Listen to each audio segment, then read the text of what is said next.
I certainly want to extend gratitude for the opportunity to work here at the Forest Hill congregation through the Memphis School of Preaching. It is truly an honor to be here with you and to worship with you and to serve the Lord in another way now. And it's an honor again to share a pulpit with a Manning. I served at Somerville for 5 years and labored with Ryan Manning. And today Brother Evan gave an excellent sermon, and I'm grateful to be able to preach this afternoon to you as well on the subject of being ungrateful. I can remember being a little boy, and I don't know how many times I did this, but my mom would sometimes make dinner, and I would probably look at her and say something along the lines of, "I don't want this." And my mother would very nicely, that's how she would put it, very nicely, would say, "Tough. That's what we're having." And I remember as a little boy thinking that that was so cruel. Well, if I don't want to eat it, why don't you make me something different? And then I had a little boy, and we had dinner one night, and he looked at Mama and said, "Mama, I don't want this." And I beat her to it, and I said, "Tough. That's what we're having." And he said, "I don't want that." I said, "Son, that's what you can eat. You need to be grateful for what Mom has made for you." And in truth, when I think about the word ungrateful around this time of year, it seems more sinful to be ungrateful in the month of November than at any other time, because so much of this month is spent going over and over the idea of gratitude and being thankful for what we have.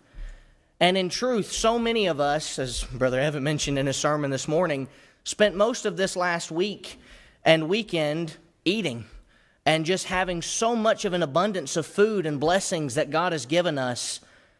And yet, after Thanksgiving and as we move back toward our lives, and really after Christmas, we'll get back into a new year, and in many cases, we'll go back to being ungrateful, and sometimes at least for us. And I started to ask the question years ago, why is it that we seem to be so ungrateful for all that we have when we've got the Lord, we've got salvation, we have all of these blessings? And then it dawned on me, God's own people have always done that. And as you and I study today, I want us to think about the Israelite people. And as we begin to set the stage, I want you to consider all that God had done for the Israelite people. In Exodus chapter 3, I'm told that God sent Moses. He gave an explicit command to Moses to go and spare the Lord's people by being a leader to help get them out of Egypt. He then followed through with that promise through Moses by guiding the situation and helping them be delivered from Egypt. Exodus 8 through chapter 12, really. And then they come to the Red Sea in chapter 14, and you think this is where it ends. There's no possible way that they can get through this, but God delivered them from that. Helped them to walk on dry ground. And then as those Egyptians are pursuing them, the Red Sea closed upon them and destroyed the Egyptian army that was in pursuit. And you think, okay, things are going to get better from here. Nothing more will happen. And then they need food. And God says, you know what? I'll send you manna and quail in Exodus 16. And then they needed water, and He gave them water out of a rock in Exodus chapter 17. And finally, you think about the most important thing that God could have ever given the children of Israel. He gave them the law on how to have a covenant relationship with Him in Exodus chapters 20 through 32. Of all of the things that you and I can think of that we need in life, God provided for the children of Israel. There was not one thing that they could have asked for that God did not find a way to provide for them, or after it had been provided to them that they could have said, "God, you haven't done a good enough job of taking care of us. We need more." And when I think about the children of Israel and what their response should have been, they should have, like James said, remembering the idea that every good and perfect gift is from above, that all that we have comes from God, and we need to be thankful. The psalmist would write, "This is the day that the Lord has made, and I will rejoice and be glad in it." Notice he didn't say this is the good day versus the bad days that the Lord has made. He simply says this is the day. And no matter what the day looks like, no matter what has come my way, I will rejoice and be glad in it because God has given me another opportunity to live and to have a day to serve and live for Him. But the Israelites didn't have that response. In fact, their attitude was one of fear and ingratitude. And I can illustrate that by just covering over Numbers chapter 13 with you, because when we come upon the promised land and God sends out these spies to go and survey the land, what should have come back as the report is, now look, they look tough, but we can take them. They look like a big, bad army, but we've got God. What do we have to fear? We're not concerned. And in truth, the spies could have even said, we don't even need to see the land. Lord, we know that you'll give it to us. Let's go take it. But as they go and they survey this land and they come back, you and I remember what happened, right? Of all of the spies that had gone out, those 12, only 2 of them were saying, we can take the land. All of the others were so fearful and afraid that they convinced the entire Israelite people to be afraid. And what was the result of that? You're going to lose the ability to go into the promised land. Have you ever been driving, especially if you're traveling a long journey, and you miss your exit? Isn't that annoying? Now, if you're like I am, and others that I know in my family, if you're talking to somebody, and you miss several exits, and you drive several miles past the exit that you were supposed to go to, now you've added so much more time to your trip that it is even more annoying to have to deal with. When I was in Schertz, Texas just a couple of weeks ago, I don't drive in Schertz, Texas a lot, and their highways and the Texas roads, they're difficult to navigate if you don't know what you're doing. And I spent the first couple days that I was there trying to figure out where I was and adding minutes to my destination and my time of arrival. How much time had they added to going into the promised land by simply being afraid and ungrateful for all that God had done for them? If the Israelite people had understood gratitude and being grateful for all that God had done for them to this point, it wouldn't have mattered if all 12 spies came back and said, there's no way. The Israelite people should have responded and said, no, we can take the land. You're wrong. God has us. We are able to accomplish anything because God is on our side. We spend a lot of time talking about greatest world powers that have ever been seen. You know that Israel is the greatest world power that this world has ever known. And do you know why? Had nothing to do with their prowess in war. We don't read in the history books that Israel was known for being a great warring nation. We don't read that Israel was known for their financial status and their ability to be smart economically. The reason that Israel is the greatest world power that the world will ever see and has ever seen is because every time they went to war with God on their side, they were unbeatable. That cannot be said of any other army. That cannot be said of any other country, of any other world power that we've seen. God on my side makes me unstoppable. That was true for them, and yet they've gone away from that.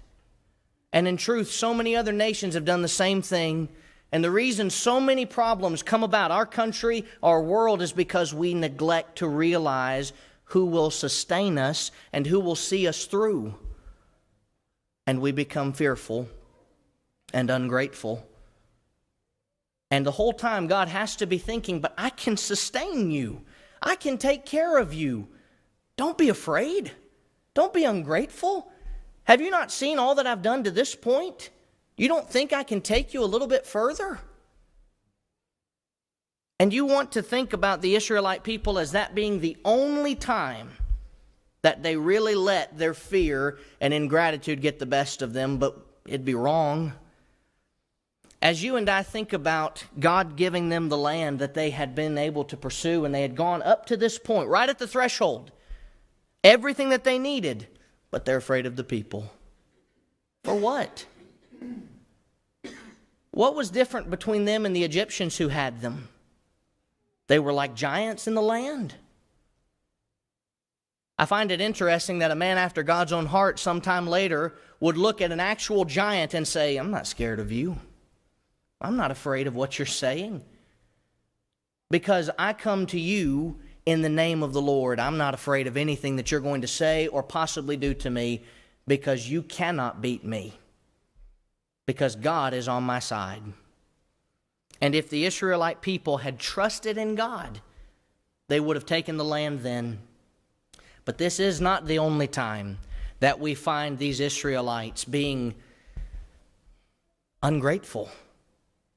We talk about their complaining constantly. And as I give you some examples today, they complained against Moses quite a lot.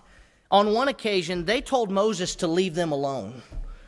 Now, I can't imagine a situation where I would look at someone who is in leadership over me and having the audacity to say, leave me alone. Get out of my face. Just leave. And yet in Exodus chapter 14 and verse 9, it says the Egyptians pursued them, the horses and chariots of Pharaoh and his horsemen and his army. They overtook them camping by the sea. And in verse 10, as Pharaoh drew near, the children of Israel lifted their eyes and saw that the Egyptians are marching after them, and they became afraid. And the children of Israel cried out to the Lord, and then they said to Moses, well, there were no graves in Egypt. Have you taken us away to die in the wilderness? Why have you dealt with us to bring us up out of Egypt? Is not this the word that we told you in Egypt, saying, let us alone? Moses, we told you to just leave us alone. We told you to leave us alone. We didn't want any part of this. And we are so right. We told you this would happen. You need to leave us alone. It's better for us to serve the Egyptians than to die. It's better for us to go back to the way things were than to have gotten to this point and be killed. Thanks a lot, Moses. We're going to die, and it's your fault. On another occasion, they complained about having bitter water. In Exodus chapter 15, verses 22 through 27, they complained because the water wasn't tasting to their liking. They didn't like how it tasted, and they complained against Moses. You've heard the phrase before, beggars can't be choosy. You know, if you really are that starved for water, you're not going to sit there and say, well, this doesn't taste like I'd like it to. If it's good for you, you don't care about the taste. If it's not going to harm you in drinking it, you don't stop and go, well, I've had water that tastes better than that, so I know I'm really thirsty, and I know I need to drink in order to be able to sustain my life, but I'll just wait for something better. That's what they said. They were angry at Moses. And not only about water, but even about hunger. Look at Exodus chapter 16, verses 1 through 4. As they were journeying from Elim, all the congregation of the children of Israel came to the wilderness of Sin, which is between Elim and Sinai. And it says in verse 2 that the whole congregation began to complain against Moses and Aaron in the wilderness. This wasn't just one member of the congregation who's hard to please, going to Moses and saying, well, I thought you would have provided food by now. This was the entire congregation. You want to talk about a mob mentality? They're all going after Moses and Aaron and saying, we want to be fed. And they were so dramatic when they would complain, because in verse 3 it says, oh, that we had died by the hand of the Lord in the land of Egypt, when we sat by the pots of meat and when we ate bread to the full, for you have brought us into this wilderness to kill this whole assembly with hunger. We were much better fed when we were slaves. Really? Does God not see all? Does God not know all? If the Israelite people were truly in a better place, then God did something wrong by saying that they needed to be let go. God didn't know what he was talking about then. God didn't understand. He must have misseen something, apparently. That's not what happened. But to them, because it's not going the way that they want it, it would have been better for us to be back in Egypt where we were full. We had everything that we needed. No, you didn't. And the Lord said to Moses, behold, I'll rain bread from heaven for you. I'm going to take care of you. The Lord could have said, you know what, fine, take them back to Egypt. Fine, leave them. If they're so ungrateful, if they don't care about all that I've done, then I'll just wash my hands of them and be done with it. But instead, he provided for them. But they weren't done complaining, because they complained about being thirsty in Exodus chapter 17. And the whole point of all of this is, when we look at something worth noting, every time when they complained, God still provided for them.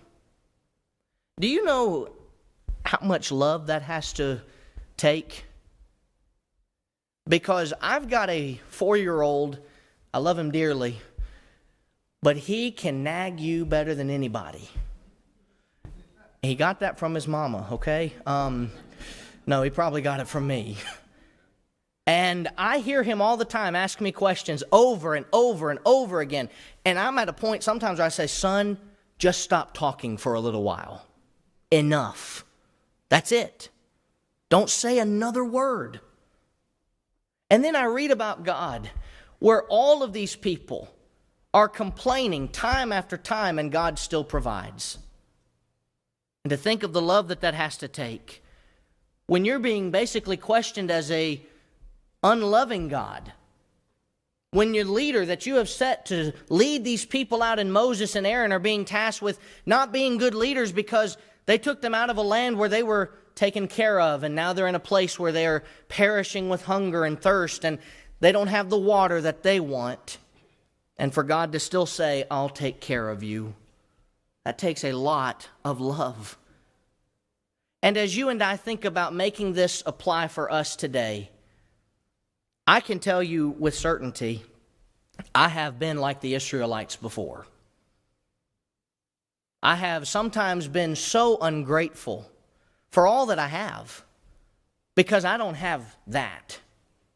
And whatever that is, it gnaws at me sometimes.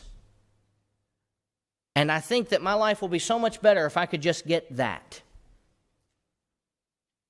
You know, I just recently packed up a lot of boxes and went through a lot of rooms in a house that we lived in and started to find stuff that I thought when we bought it we would use. And I was so convinced. Let me tell you of one of the weirdest purchases I found. We were going through our garage and I found a Spider-Man ice cube tray. Still in the little container that it came in. I don't even know where I got it. But I can tell you that the day I bought it, I had probably convinced both myself and my wife, oh, we'll use this. Yeah. We will have Spider-Man ice cubes and it's going to be awesome. And then I'm looking at it and I go, you know what? That's trash. And I threw away so many things that at the time that I bought them, I had convinced myself, life will be a little bit better now. I'll be more happy now. And then I never opened them. Never used them. And I finally started to grasp what Solomon really understood all these years ago. It's vanity. It's vain. Anything that God has provided for me that is a necessity is enough. Not that things are wrong. You can have stuff. There's nothing wrong with having stuff, but we get to a point where our stuff becomes our religion. With the Israelites, they had turned it into their heads that being slaves in Egypt was better because at least they didn't have to deal with any suffering and struggle. But God was taking them to somewhere better. And you and I look at our own lives as we're sojourners on this earth. That this isn't all that we have. This is not where we want to stay. And we find ourselves doing the same thing as the Israelites. Sacrificing what is coming for what we can see in front of us. But God has done so much for us. You know, salvation alone is priceless when you think about it. No one can pay for it. There will never be a point where in my Christian life or anyone's Christian life that we can say, Lord, I've finally done enough. The debt has been repaid. Priceless. And we didn't deserve it. There was nothing that said God had to give it to us. And yet He did. And I have the audacity to be ungrateful. To be upset that life doesn't go exactly like I want it to go. When I have more than the average person has, if I just look at salvation, I have everything I could ever need. God alone has taken care of us, so can we not be thankful for what we've been given by Him? Because as James pointed out, every good and perfect gift does come from above. The cars that we drive, the houses and the places that we live, the food that we can eat, the clothes on our backs, we are blessed. Blessed by God. to have everything at our fingertips and disposal that we need to have a life that is worth living. But we're not just asked to be thankful. We're commanded to do so. In fact, David sang praises about God's help in 2 Samuel 22, verses 48 through 51, where he's being delivered, and he sings a song of deliverance in this passage here. And he says in verse 48, "It is God who avenges me and subdues the people under me. He delivers me from my enemies. You also lift me up above those who rise against me. You've delivered me from the violent man." And notice this, "Because of all of this, therefore, I will give thanks unto the Lord among the Gentiles and sing praises to your name. He is the tower of salvation to his king and shows mercy to his anointed. God, you took care of me when I was in my lowest part. You delivered me. I can sing your praises." But then in the New Testament, which is the law that we live under, it's God's will for us to give thanks.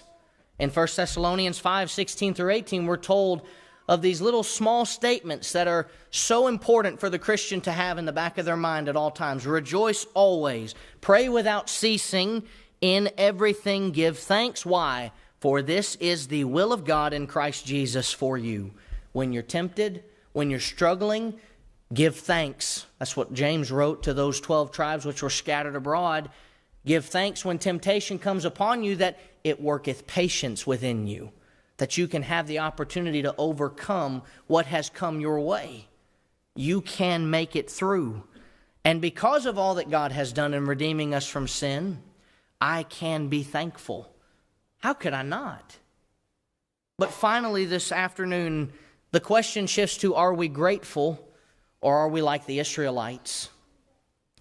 God's view for us is the idea that in 2 Timothy 3, 1 through 5, we're told, "Know this, that in the last days perilous times will come, for men will be lovers of themselves, lovers of money, boasters, proud, blasphemers, disobedient to parents, unthankful, unholy, unloving, unforgiving, slanderers, without self-control, brutal, despisers of good, traitors, headstrong, haughty, lovers of pleasures rather than lovers of God, having a form of godliness, but denying its power. And from such people turn away." God's view of mankind as a whole is not a positive one, because there are many people today on this earth that fit that description of being the exact opposite of what we are supposed to do. And God says, turn away from that. Don't be anywhere close to that. Don't fall into the trap that these people find themselves in. And the obvious question is, what's our legacy? I was so excited when I found out we were having a boy, because that meant that my name will continue. And it's not an end of the world thing, but that's a blessing. To be able to know that the Clarke name will continue on, and now we have a baby girl coming on the way, and I'm just as excited about that. But having a boy that will grow up and he'll come over and we'll watch the football games together and we'll wrestle around and we'll have fun, that's such a blessing. But the truth is, both of my children are my legacy. And if they grow up and they're ungrateful, and they don't know that God has done all of the things that He's done for them, it can be because I haven't done my part in showing them. And it's not enough to just tell them that if everything they see from me and my wife is the exact opposite. And the same is true with the world. If the world looks at us and they see people that want nothing to do with salvation, because we're not grateful that we've got it, we're complaining about it all the time, which means we don't really appreciate the gift that we've been given, then what they'll see of us is ungrateful people. And why would they want any of that? They can stay where they're at. They don't have to do anything. But if we can show them that gratitude in Christianity is not just on one Thursday of the year, or 1 month of the year even. Gratitude is every day. I can be grateful no matter what. I can be grateful no matter what is told to me, no matter what happens in my life. If I get sick, I can still be grateful that the Lord has blessed me. And if I die today, I still have lived a life that is far better than anybody else that doesn't have salvation, that doesn't have what I've been blessed to receive because Jesus loved me enough to come and die for me. So everything else doesn't matter. And I need that reminder. I don't have to have everything when I've already been given everything that I need. Perhaps this afternoon you find yourself as an individual that is in truth ungrateful for what you've been given because you haven't known the gratitude, and by living it in your life, haven't shown it to people. If you have not become a Christian, we can show you this afternoon just how grateful you can be by taking you and baptizing you for the remission of your sins, which will put you into the family of God, becoming a member of His body, receiving the greatest gift and blessing that you could ever receive. And we can accomplish that for you because of what Jesus has done. We can facilitate that, but perhaps you're living and you're wayward. You're not living a grateful life. It's time to come back. It's time to rededicate and show that you really do appreciate all that God has done for you. We'll pray with you and for you. Whatever need you have, won't you come as together we stand and sing.